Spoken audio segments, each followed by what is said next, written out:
Good morning, everybody. My name is Jonathan Damaris, Director of Downtown Inc., and I want to thank you for joining us today for our Bloom Business Series webinar for June. Our panelists today will be presenting on social media and website best practices for small businesses.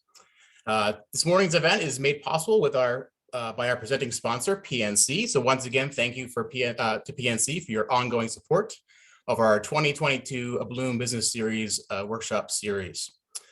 Before I kick off today's webinar, I'd like to introduce Mike Weininger from Local IQ. Local IQ will be hosting next week's Business After Hours event. So Mike's going to talk a little bit about that, but also to talk about what Local IQ can offer small businesses in terms of their digital marketing audit. So welcome, Mike, and good morning. How are you doing? Thank you, Jonathan. Good morning to you as well. I'm doing great, thank you. It is Wednesday, the sun is shining. And I'm looking forward to this morning as well as next week. So thanks for the introduction. Local IQ, who are we? We're the marketing arm of the USA Today Network.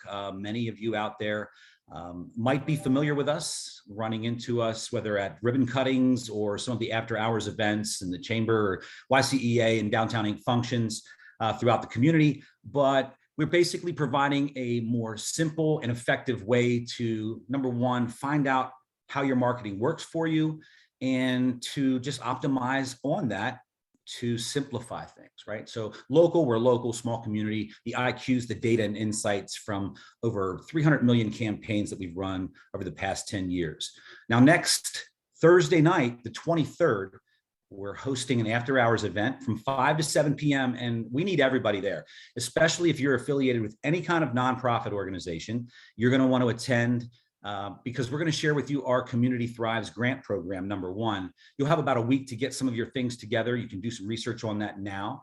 Feel free to reach out to me after the call today. I'm sure that the team here will share my information to get a head start on that. But you'll learn ways to take advantage of free funding for your organization.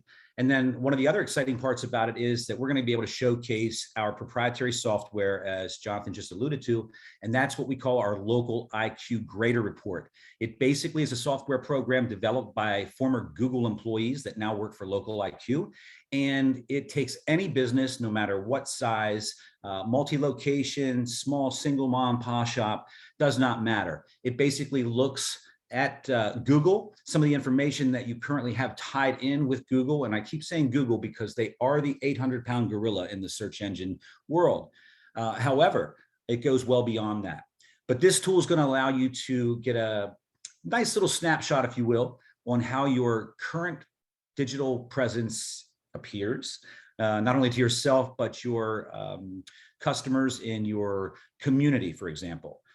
Those looks can be very different from your phone, PC, etc. But we can also plug in some competition and give you a real high level, don't get too deep into the weeds, conversation and snapshot of how well you're doing. Make recommendations, things that you can fix on your own, things that you can implement today. So it's really exciting. There's no charge for that at all. Just simply wanting to engage and learn a little bit more about your business. So I encourage any directors of marketing, marketing professionals, CEOs, employees, anyone that's interested in being tied to the community, learning a little bit more about how your marketing can work, specifically social media maybe, but targeting your clients. Next Thursday night, the 23rd, from 5 to 7 at the New York Wireworks building. I think it's 441 East Market Street is the address. But it's going to be a great time. So again, to the Downtown Inc. staff, thank you for this opportunity. Love partnering with you. And I'll look forward to next week and everybody in attendance so that we can talk and see how we can help you grow. Great. Thanks, Mike. And once again, thanks to Local IQ. Also, special thanks to PNC for once again partnering with us again for this 2022 series. So for some of you, the thought of starting and maintaining a business social media account or website may be daunting, while others of you may be wondering if your current social media and internet practices are effective in maximizing your business's potential. So we're glad you're here today. Prior to my appointment as the director of Downtown Inc., I served as the organization's marketing and communications manager for 2 years. And as somebody who came to the organization with limited knowledge about social media and marketing, graphic design and website design, I had a lot to learn. But I'm here to tell you that even if you lack experience in these areas, you too can produce high quality social media and website content to promote your small business. In the 2 years that I managed the organization's social media, we were able to reach 1 million people between our Facebook and Instagram accounts, promoting a total of 256 businesses and organizations in downtown York. And despite having no website design experience, I was able to rebrand and redesign the downtownyorkpa.com website. So the proof is in the pudding. You can do it too. But if I'm being honest, I can't take credit for all of this. The exponential growth of our social media presence is largely due to the work of my incomparable colleague, Hannah Beard, Downtown Inc.'s marketing and merchant engagement manager. So to kick things off today, Hannah will be providing you with some social media best practices and tips to drive engagement and ultimately bring your business more customers. And before Hannah starts, just a quick reminder, if you have any questions for either Hannah or myself during the presentation, you can submit those questions at the using the Q&A function at the bottom of your Zoom screen. It's at the bottom of your taskbar, and at the end we'll set aside some time for some Q&A. So at any point, go ahead and drop some questions in there, and we are happy to answer them at the end. So Hannah, take it away. All right, thanks, John. And good morning, everybody. Thanks for joining us this morning. We have a lot of good information to talk about. So to kick it off, I'm going to be giving you guys 6 best practices that I've condensed down into hopefully digestible social media tips. I started out with 10 best practices and I was thinking, should I do more? Should I do less? I think 6 is the less overwhelming route here, and hopefully you'll be able to take and implement a few of these. So to kick it off, keeping your personal social media account and your business account separate is key. I know a lot of our small business owners and small business owners in general have a very personal presence online, which is fantastic. It's how you build your customer base. It's how you connect with your customers. But creating a separate space is key. That also allows your customers to know that, hey, if you need something for my business, you can contact me on my business page. It gives you a boundary between the two and hopefully prevents customers from contacting you at all hours of the night if they know that, hey, your social media business page is where you should contact me relating to social media or to business matters. So I've added 2 social media handles here that are from our local businesses, and these show that this is the business page. These are their Instagram handles. Feel free to follow them, of course, but these show that this is their business name. It is clear upon searching that you will find this result. It is easy to access, it's easy to find, and it is clear about the product, who they are. If you need to add a differentiator, say that there are 2 businesses on Instagram or Facebook that have the same name, you can add something like York at the end, or at Penn Market, or at the market, or something that differentiates these from the others. You could also add an underscore or a symbol in there that would also do that as well. But again, keeping your business and your personal is key to train your customers of how to contact you, but also to keep your information streamlined on those separate pages. So when somebody goes to look you up on social media, having the correct and accurate and most up-to-date business information is very important. This is how people will, upon first glance, is how people will connect with you. And I've had 2 examples here, one from Instagram on the left and then one from Facebook on the right. Again, these are businesses from downtown York if you're interested in looking at them. So Collusion Tap Works, this one is great because it shows that it's a brewery. It shows that it is located in downtown York. It gives a small snapshot of what the business is, and then also the hours are there. You'll also notice that the maps option, the 105 South Howard Street, that is clickable, so you could directly get directions by clicking this to go straight there. They also have their website in the profile, which is important as well. You can do this just by simply adding this, or you can do a link in bio option. But having all of this information at the very top of your social media profile is important and could be the difference in someone visiting you on the day that you say you're open or not visiting you because there's not much information there. And then over on the right, we have Curious Little Playhouse. Again, this is their profile from Facebook, but it shows their website. It shows when they're open. You can even click through to view the different dates and times. Again, it's clickable to call them, it's clickable to email them. Their website is there and a description about who they are. Both of these are great examples, but both of them also have up-to-date business profiles on Google. So make sure that your Google profile on Google is up to date so that it also reflects your social media. We want to make sure that both of those things are up to date and not conflicting. So the third tip for you guys is to know who your audience is. And aside from doing an analytics from your Facebook or Instagram, there's an easy way to just know who your audience is by who you see in your business every day. So are your customers that come in the door following you on social media? Ask them and invite them, and maybe put a sign that's on your cash register that gives your Instagram or Facebook handle. And your clients, are these the customers that you serve?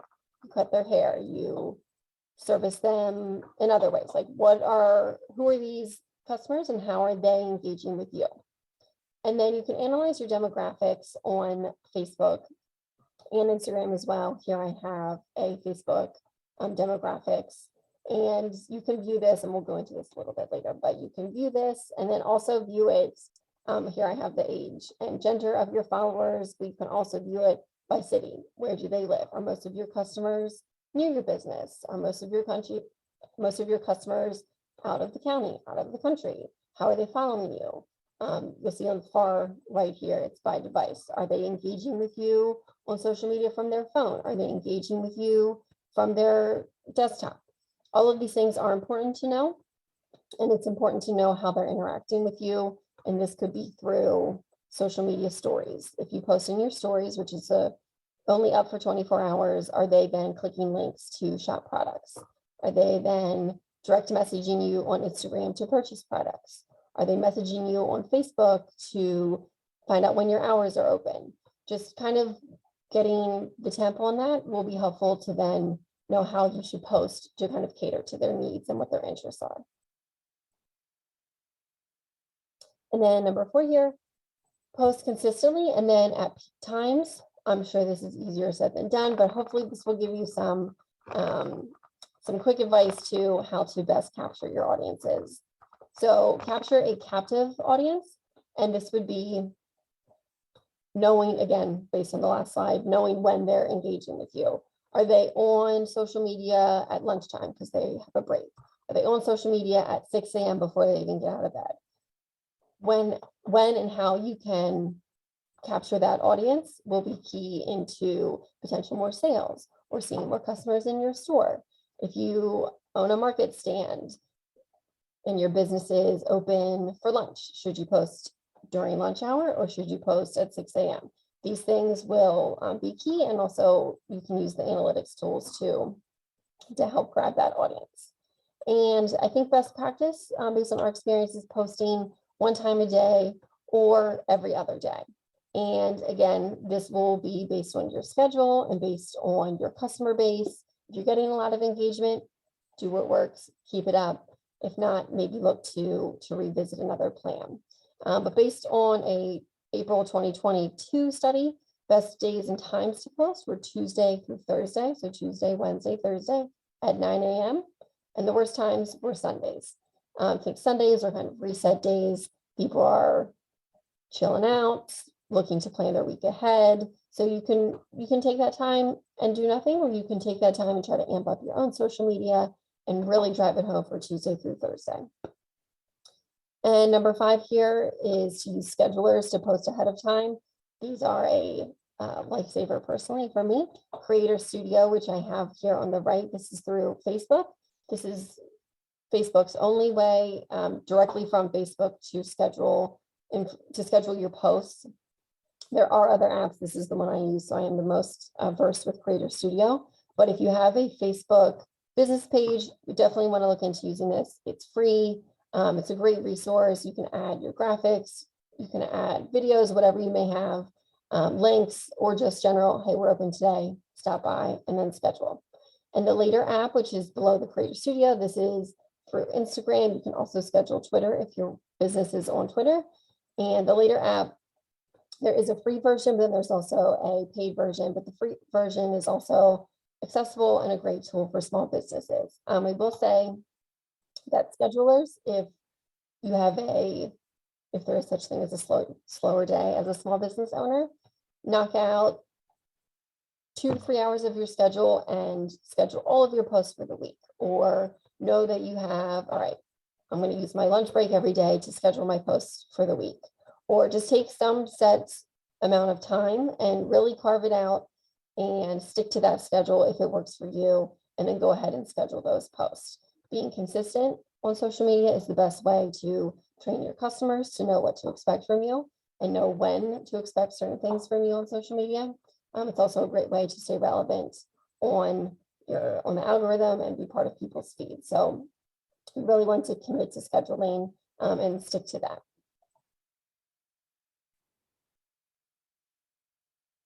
All right, and then the last one here is analyze your results and either repeat what you're doing that worked or ditch it and go plan B, C, or D.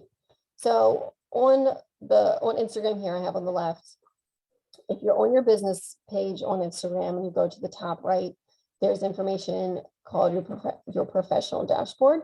And then from there, you'll go to your account insights. This is where you'll see what posts got the most engagement that week, or what groups and demographics really engage with you. So all of this information will be helpful to know what you would want to repeat and maybe what you wouldn't want to repeat. And then same with Facebook here, you have your reach, your post engagement, your link clicks. Link clicks are if people are going to your website and shopping from your website.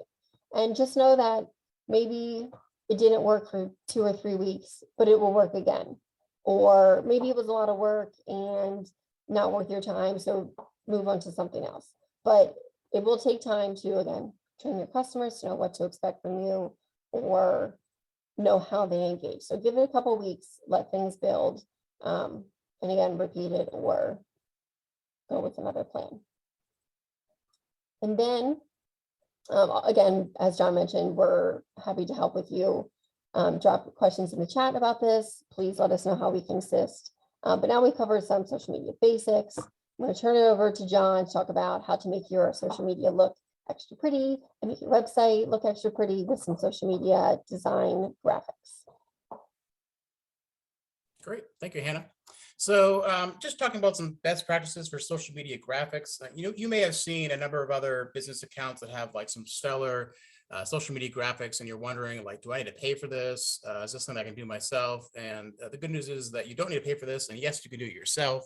So I wanted to just provide you with a few best practices, and we'll go through a little bit of each of these. But first and foremost, make sure you have your correct dimensions for graphics. We'll talk about that briefly.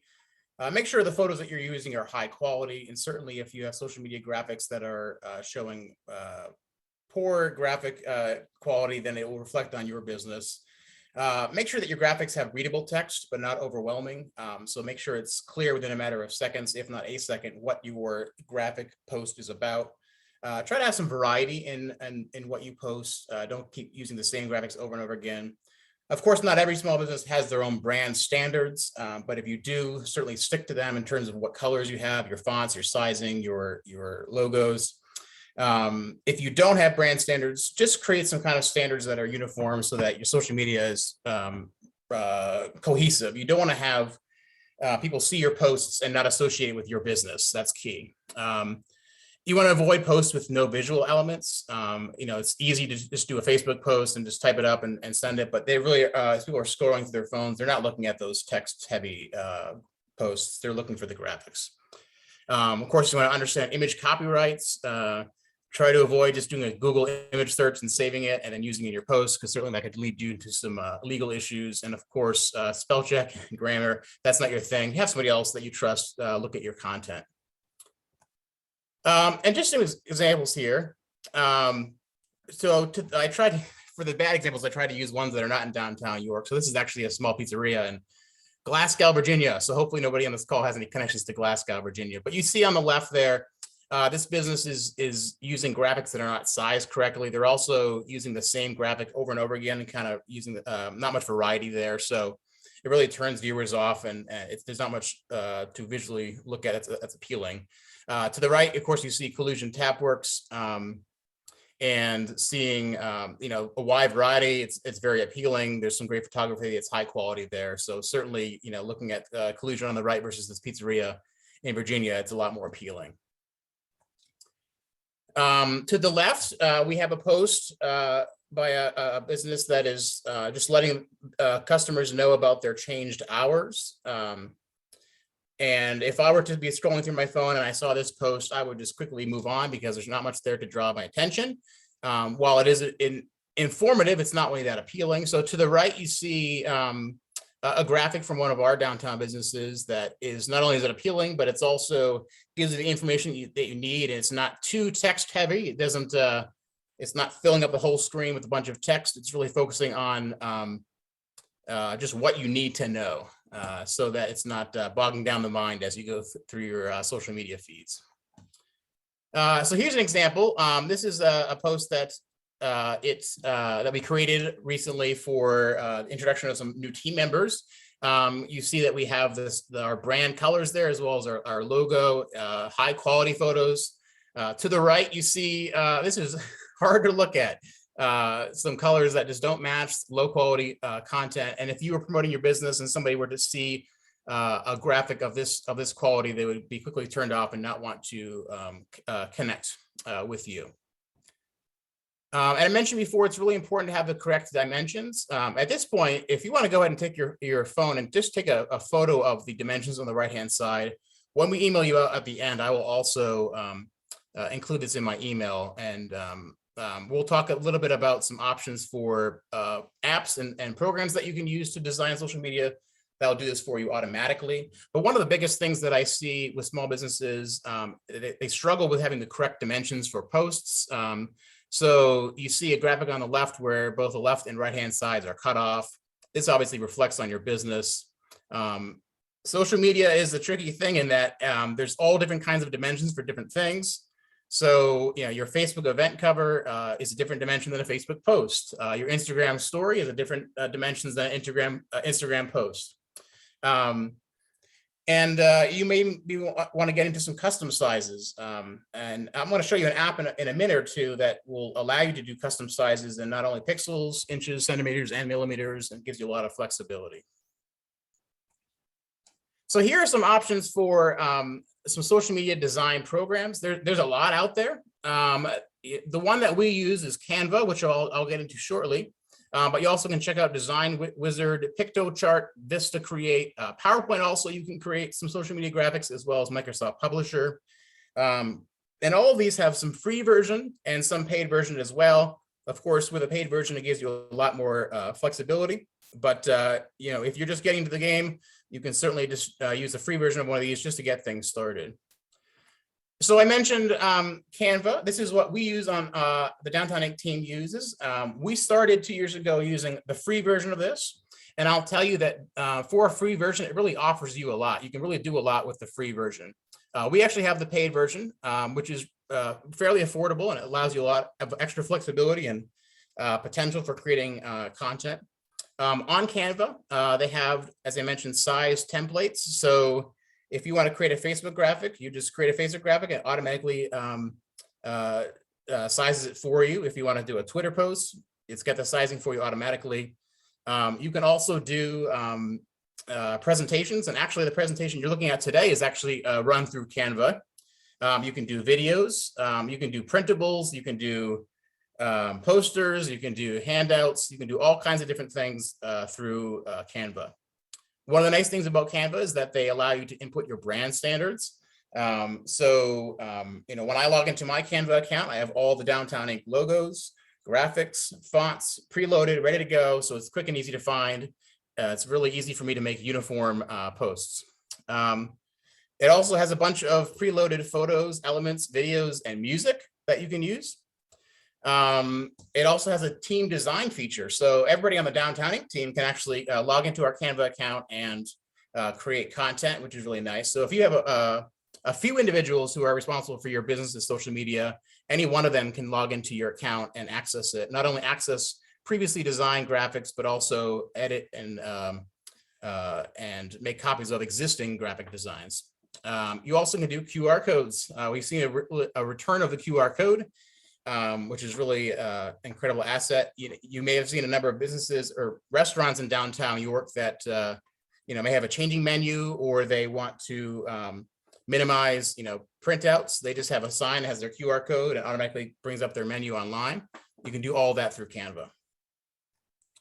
So here are just some examples of some graphics that I've created using Canva. And I will note that all these graphics you have been done using the free version. So there's no paid elements included here. This is actually a YouTube thumbnail cover for Downtown Dash that we did. You see, I can have our logo in there, our brand standards, as well as the free businesses that were featured. You see at Queen of Washington there. She was our host of the Downtown Dash. And this graphic was really, I created it in probably about 5 to 10 minutes. So it's not really a heavy intensive in terms of your time. So you really can do a lot with a little bit of time using Canva. Here's some more examples. You see some graphics that are promoting First Fridays. You see the all of our graphics or graphic standards and colors. Actually, go green on the left there. Some visually appealing some photos.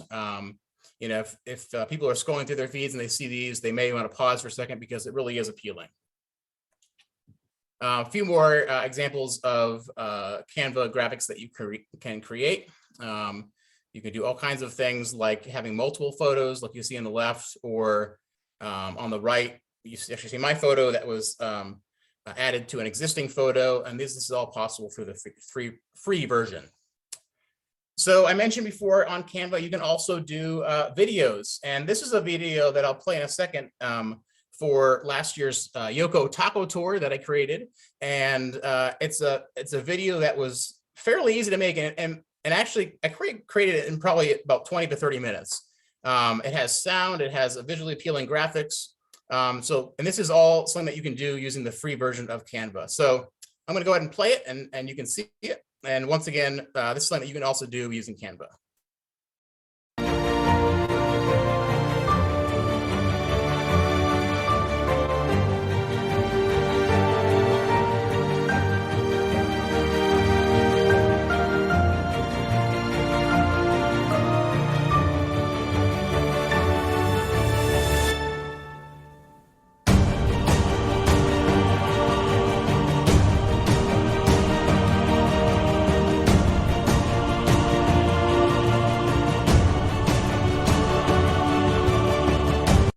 Yeah, never before have tacos seemed so epic. So once again, that is a video that I created using Canva, using the free version. You can use the audio, you can input all of the logos. We did this in partnership with Main Street Hanover, so you see their logo as well as the YCA there. And once again, I did this really under 30 minutes, so it really shows you what the potential is of Canva. All right, so I want to move along to some best practices with website design, and certainly we're going through this information pretty quickly. So once again, if you have any questions along the way, go ahead and drop those into the Q&A function at the bottom of your taskbar, or maybe at the top, depending on how your screen looks currently. But let's jump right into some basic website design. So first and foremost, the reality is if you want a quality website, it will cost some money. Not only to keep it up and running, but potentially to have somebody designing it for you. But the good news is that a lot of this you can actually do yourself. A lot of small businesses will not have a website and rely solely on their Facebook and their Instagram, it's not problematic. It's actually a good place to start. You definitely want to have some kind of online presence, but a website can offer you a lot more than what Facebook can offer.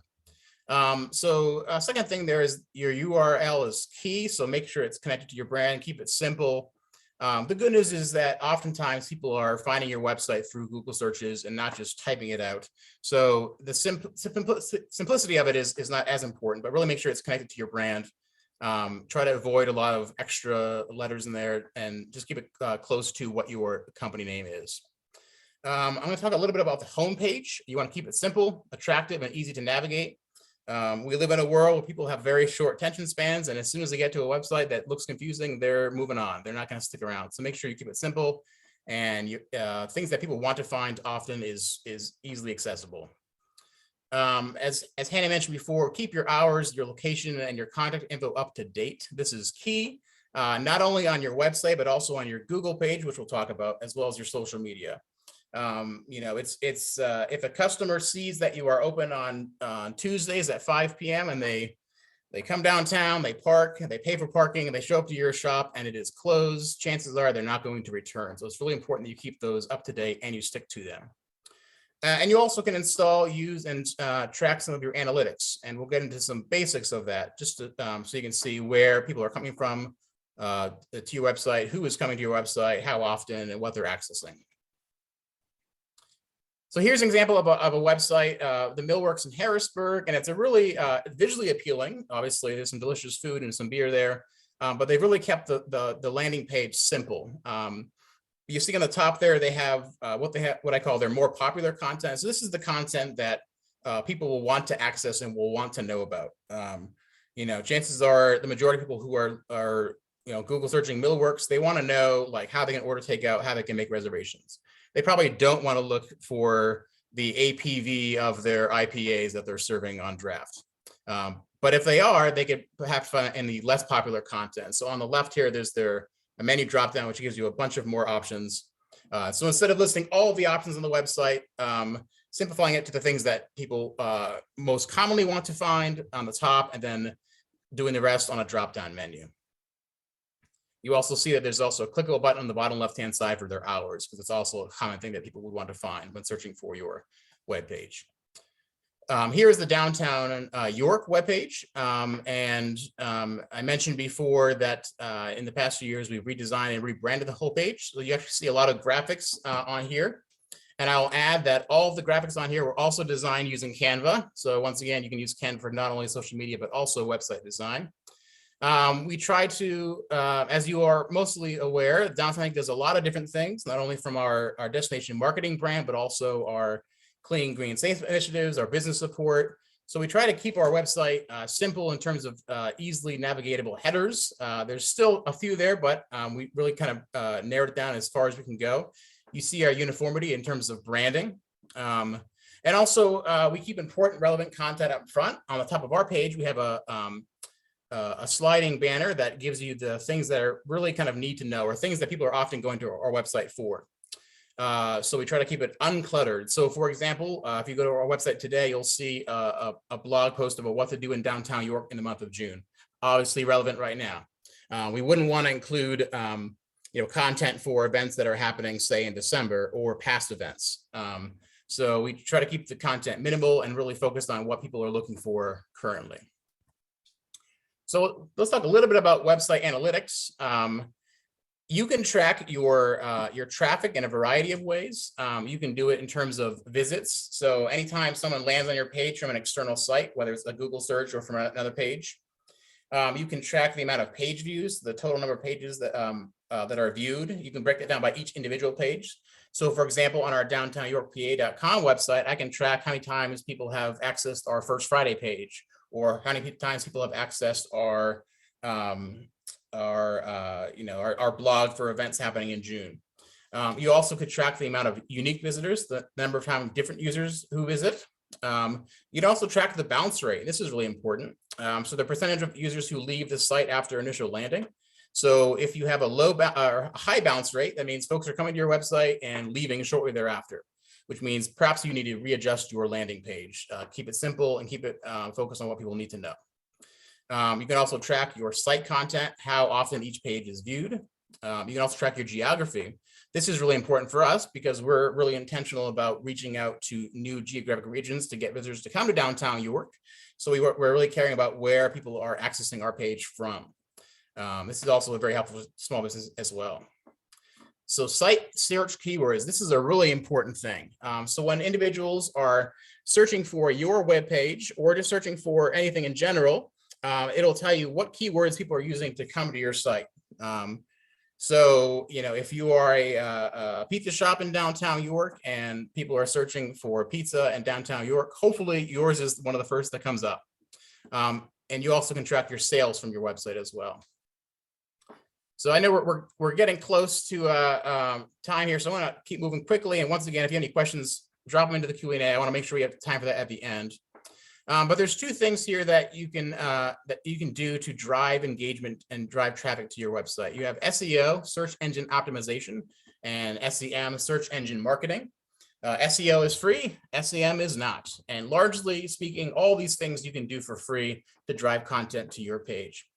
You can get into some Google Analytics and Google Ads. And with that being said, if you, and you've all probably done this at some point, search for a business and landed on their Google page, it's really important that you have, you're tapped into your Google business page and you have your information up to date.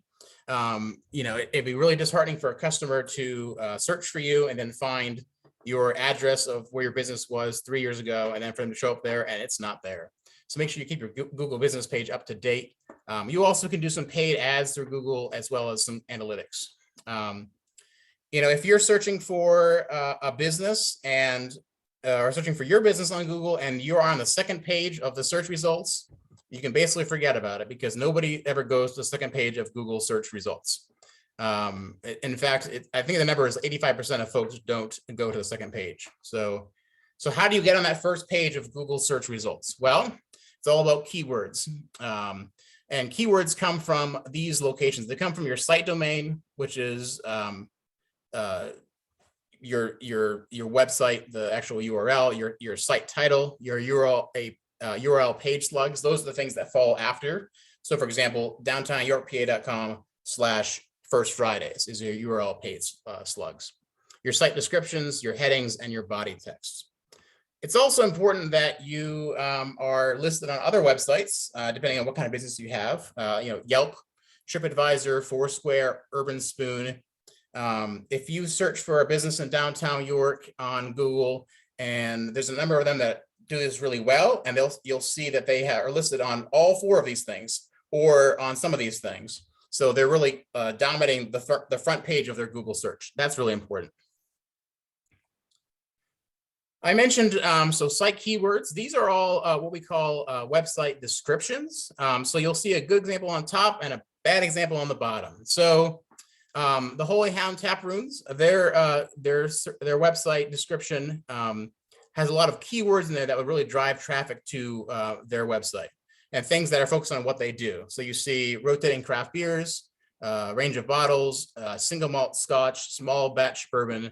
So if you were to go on Google and search downtown York and bourbon, chances are they're coming up first. Bad example on the bottom, their description is really just a listing of all their headers on their website. Not really helpful. Chances are, if you are in Cambridge, Ohio, and you're looking for pizza, but you type in pizza in Cambridge, you may come up with Wally's Pizza, but you may not. Nobody is searching for the keywords about us and pizza. So these are really not helpful descriptions. All right, so before we have some time for some Q&A, Hannah's going to jump back on here and offer some tips and best practices for marketing your events. And once again, as a reminder, if you have any questions, go ahead and drop those into the Q&A at the bottom. All right, Hannah, take it away. All right, thanks, John. Great info. So I'm going to go ahead and talk about 5 ways to market your events. And again, this will largely be based on social media, and then we'll talk about some website stuff as well. So the first piece of information here is start advertising 3 to 6 weeks in advance of your event. And when I say event, this can be a large scale event, like if you're hosting live music or a concert, then you probably want to look 6 weeks plus.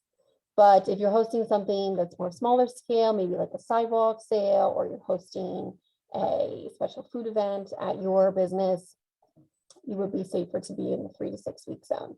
Again, you know your audience, and you know when you would feel comfortable advertising this. So if you need to go outside of 3 to 6 weeks, you gauge that. Number 2 is utilize free advertising options. So of course, Instagram and Facebook, the best bet for free advertising for your business, I think. And also you can make events on Facebook, which we'll get into in a little bit. Of course, Downtown Inc.'s website We often will advertise listings of events, or you can utilize us as a partner on social media by just adding us as a co-host for your downtown New York specific event. So if you make a Facebook event, add us as a co-host, we'd be happy to accept that. If you need assistance also with advertising your event, send us your information, send us your graphics, send us a description, send us any website or ticket links, and we will see if we can get that on our social media. York365.com is a great website. I would encourage you to check that out if you frequently host events. You can categorize these into your location, and then any event that is within the 17401 zip code will populate onto Downtown Inc.'s website. And then I think there's also a handful of other websites that York 365 calendar also automatically populates. So again, getting your events on multiple platforms and in front of different sets of eyes. And Explore York, this is a great one as well. This is if you are a member. YorkPA.org is their website, which is there on their logo. If you want to learn more about membership and also how you can get their events, your events in front of them. And then number 3 here is adding your events to your website. If you have an active website, John gave you some great information about how to keep that updated, but having relevant information that mirrors your social media is a great way to show your consistency and that you are updating those things. So if you have an event, even if the event link, maybe there's not ticketing information or maybe not a sole website, web page link on your page, but it's clickable and will take you from the website directly to Facebook, that's also a great option as well. Just have the event as a presence on your website is helpful. And then number 4, create a quality Facebook event. So I have 2 examples here. On the left, we have an event from the Appel Center for the Performing Arts. You want to create a simple yet descriptive Facebook event title, which is here the example is Unity Music Fest 2022. It states the year, it states what it is, it's a music fest, it shows what time it starts, and then the Facebook cover graphic is sized appropriately, and that Facebook graphic also shows who the sponsors are, it shows what the date is, June 10th, it shows who's performing. That all is very informative so that when somebody is pulling it up from their phone or from their desktop, all that appropriate and important information is at the top, easy to read. And then on the right here, we have information from Creative York. This is all, if you go to their past events, I just pulled a snippet of some examples from their past events. And this is a good example because it shows the diversity of events that they have. They have events for their volunteers. They have events for their artists. They have events for the public. And while all of these events might not cater to the same audience, it still shows they're active. They do a lot during the week. They do a lot during the weekend. They have a lot going on. And maybe someone that visits for an artist show would want to volunteer.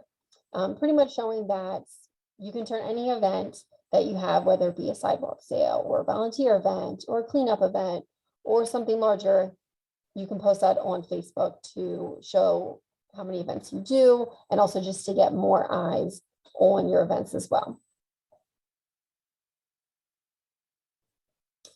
And then continuing on your quality Facebook events, this is if you scroll down past, so you click on the link for Facebook event, you scroll down a little bit, then it gets into the information, and this is where you plug it in. You can show who the event is by, where the location is, so that if I wanted to directly tap on that location button, it'll take me to the cantina and I can access the directions from there.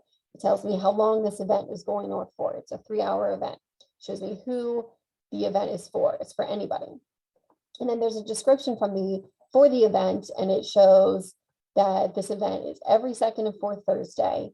And even if the date is on the Facebook page, still reiterating that in the Facebook description is helpful as well. It's every Tuesday, second and fourth Thursday, and it shows what this event will offer. There'll be music, it shows the happy hour, all of these things that even though it might not relate directly to the event, like half-off chicken quesadilla, it's still something that is relevant to the event, and an extra, if you go to the event, you can find it. So really beef up your description and give as much and as many details in there as you can so that it leaves no questions to be asked. If somebody If you feel like you're being redundant, I promise you on social media, you're not. These things are fluid and second nature to you, but we really want to make sure we're giving all details to your followers.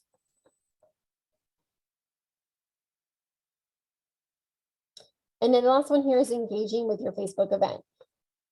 So after you create it, after it's live, after you invite your followers, go ahead and add in the discussion tab of your Facebook event, add some things, add some sneak peeks to, like my girlfriend's wardrobe has here, of what they're offering at a certain Facebook event where they had a fill bag sale.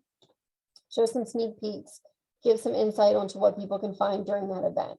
Up here, we have the Market Districts page. This is for the Market District in downtown York.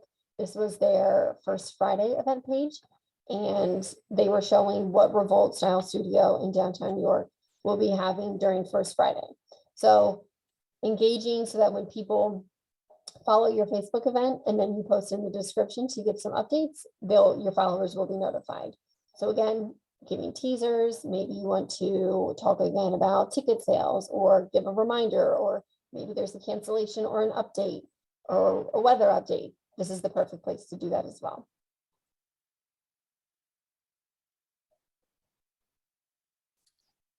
All right, thanks, Hannah. So we just presented a lot of information there, and we're really just kind of scratching the surface. So I imagine many of you have some questions. So we do have some time for some Q&A, and I see that there's some questions dropped into the chat there, so we'll address those.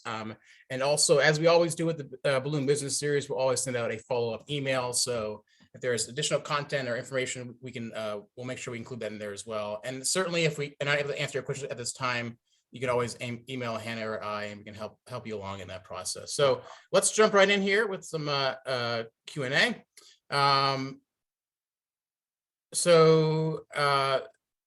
Somebody's asking, will you share this presentation for those who registered? Yep, we will share the link with you, the recording. And they're asking, can we be notified of future small business webinars? Absolutely. Make sure that you subscribe to our business newsletter. If you go to our website, downtownyorkpa.com, you can access the newsletter there and sign up for it. If you can't find it, you can always email Hannah, hbeard@downtownyorkpa.com. It's a great way to connect. So somebody else is asking, is it possible to do a Canva training? I've tried the free version in the past, but was not very good at it. I've gone back to MS Publisher. And certainly, we're actually looking at doing kind of a 201 part of this webinar series to get more involved. And certainly, we can consider doing a Canva training. If any other participants are interested in doing a Canva training, we could probably set that up apart from the Bloom Business Series. So, make sure you let us know if that's something that you'd be interested in.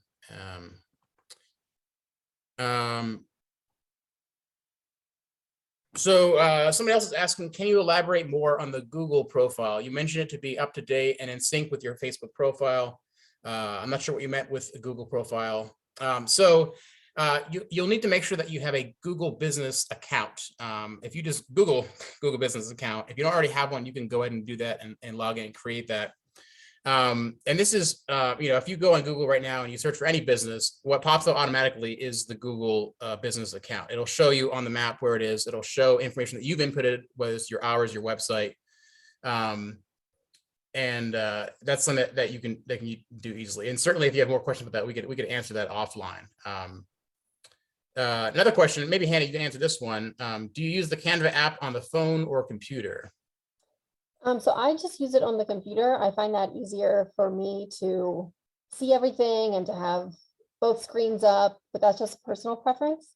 I'm sure it would be easily, I don't know, from a design stance to do it from your phone. That's why they make the app, but I need to see it right in front of me and with the mouse and screen and all that stuff. But again, just personal preference.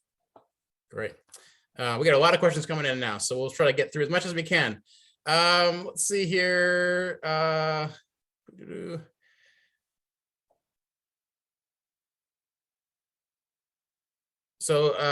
This question is, I don't have a large marketing budget and I don't have a lot of time to spend on marketing.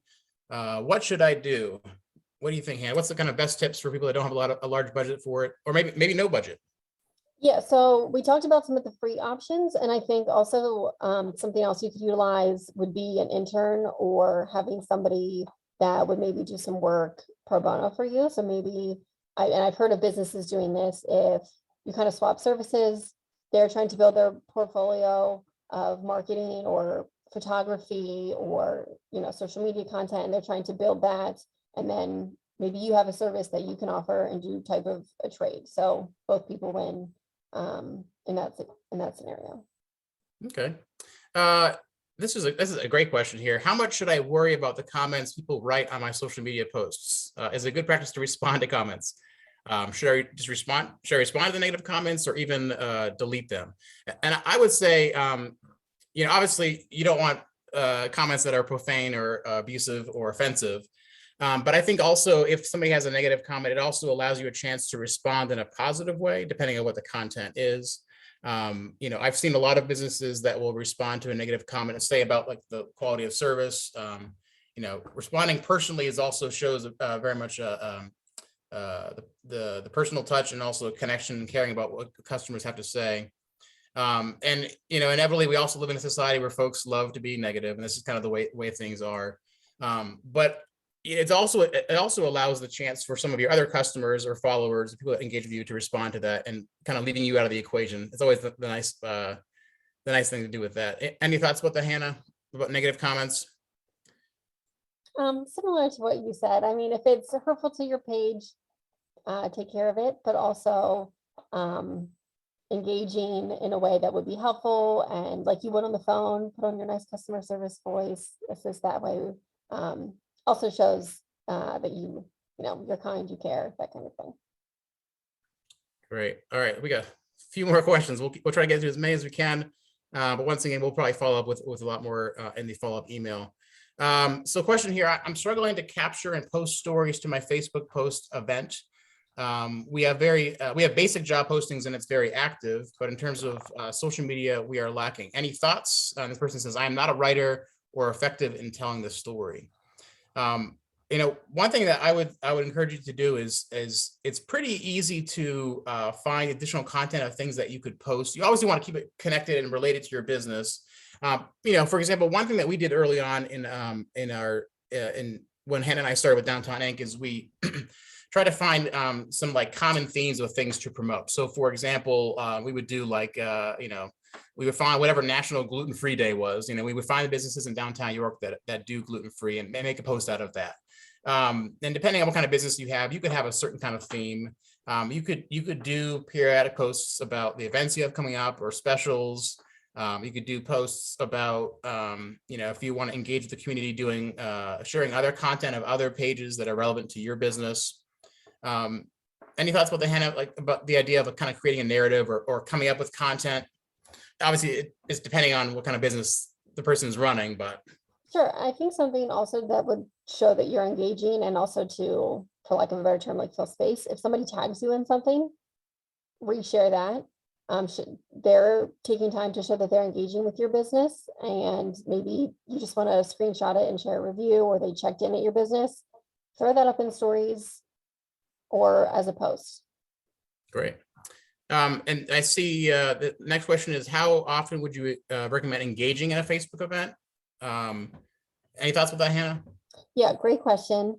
Again, this is up to you and how relevant you think it would be, but leading up to an event, the week of, I think it's very important. And maybe you can also schedule these not through Creator Studio. You can just schedule these on the Facebook event, which is super helpful. But say it's the week of the event and you want to show who your headliners are or where to park. Schedule one post for every day. If you have maybe frequently asked questions that you think customers will ask, schedule that out as well. If there's other things that you want to tease out, maybe do twice a week. It's really going to be up to you and what your type of event is, but it's a great question. And I hope that answer helps that out a little bit. Great. A lot of folks are saying they would love to have a Canva training, so we'll definitely consider that. And also somebody had mentioned that if you are a nonprofit, you can apply for Canva for free. So that's good to know. And some people are also saying that it's well worth the money to have the paid version of Canva. So we have two more questions here. Well, we have more questions, but we have time for two more quick questions. Question is, should I use TikTok? Hannah, you want to take that? Sure.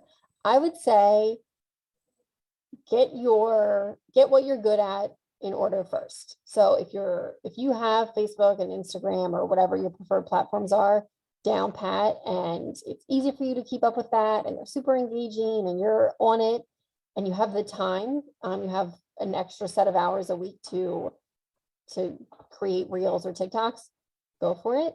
But if not, don't go for it. And that's totally fine. And that can be a goal for you to master next year, or you can get an intern to manage your TikTok next year or something like that. But have what you know and have what is where your customers are the most, have that in order first. And I would add too, it's also, the question of knowing your audience too. So if your customer base is, average age is 65, don't bother with TikTok. It's not worth your time. But if you want to engage with some younger folks and teens and, millennials, people in their 20s, perhaps TikTok is the avenue for you. All right, last question here is, how do I set up a link in bio on Instagram? And just a quick little context, you cannot add links to Instagram posts. Well, you can, but you can't click on them, so they're useless.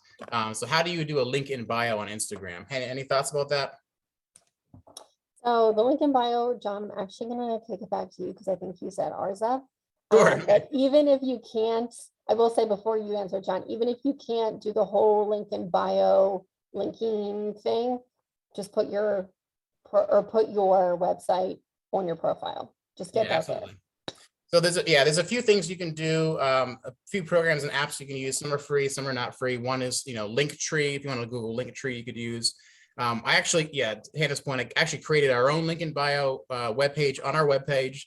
So if you go to the Downtown York, PA Instagram, at the top, there is a link. You can click on it and it goes directly to our website. And that's a separate page on our website that has it's basically a list of links, buttons to click on that are relevant. So, and we're constantly changing that. So, like when we do a post about First Friday and we say, check out all the things happening for First Friday, click the link in bio. You go to link in bio and you click on the button that says First Friday and boom, you're there. That's really the easiest way to do it. But certainly there's a few other programs out there. For example, Linktree is one, and there's a few other others as well. So, all right, that was a lot of information and we have to go through it quickly. So I'm sure there's still a lot of questions. So we will certainly consider setting up a separate session and also the concept of the Canva training. So before we go, I do want to draw your attention to a few announcements. But once again, thank you to PNC for sponsoring our Bloom Business Series throughout this entire year. Can't do it without them. So a few quick announcements. Once again, if you'd like to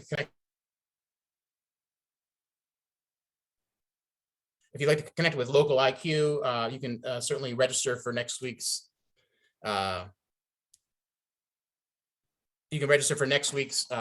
Business After Hours. Also, the 22nd Annual Downtown First Awards is coming up again in August. And nominations open up this Friday, the 17th. So check our social media for how to nominate a business or individual for the DFAs for 2022. Also, there's another Bloom workshop that's being presented through the Bloom Empowerment Center.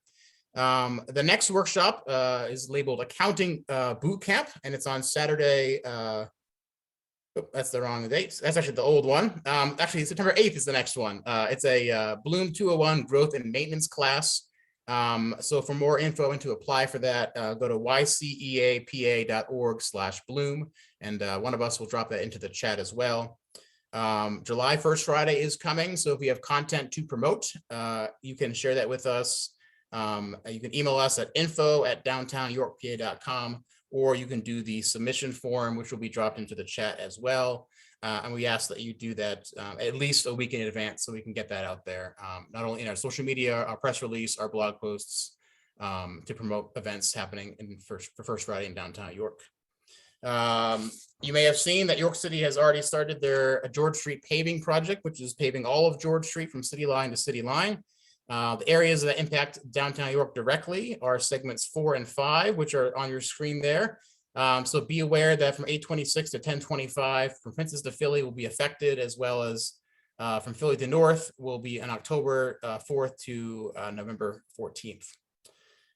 And just a reminder to make sure that you join the Downtown Inc. Merchant Info and Resources Facebook group. We are always putting out content and information that's relevant to businesses in downtown York. If you go on Facebook and just search Downtown Inc. Merchant Info and Resources Facebook group, you can ask to join and we will allow you in. So you can get all some great information, things happening in downtown York. And last but not least, the next business series is July 20th, same time, same place. So look for more information about that coming soon. All right, that was a lot of information. We just talked a lot, and I'm sure you probably have additional questions. So feel free to reach out to either Hannah or myself with additional questions. We will be sending out a follow-up email that will include a link to the recording of this presentation. If you'd like to watch it again or share with other business owners, you're more than welcome to do so. So once again, thank you for joining us today, and we hope that you have a great rest of your Wednesday and take care. Thanks, everybody.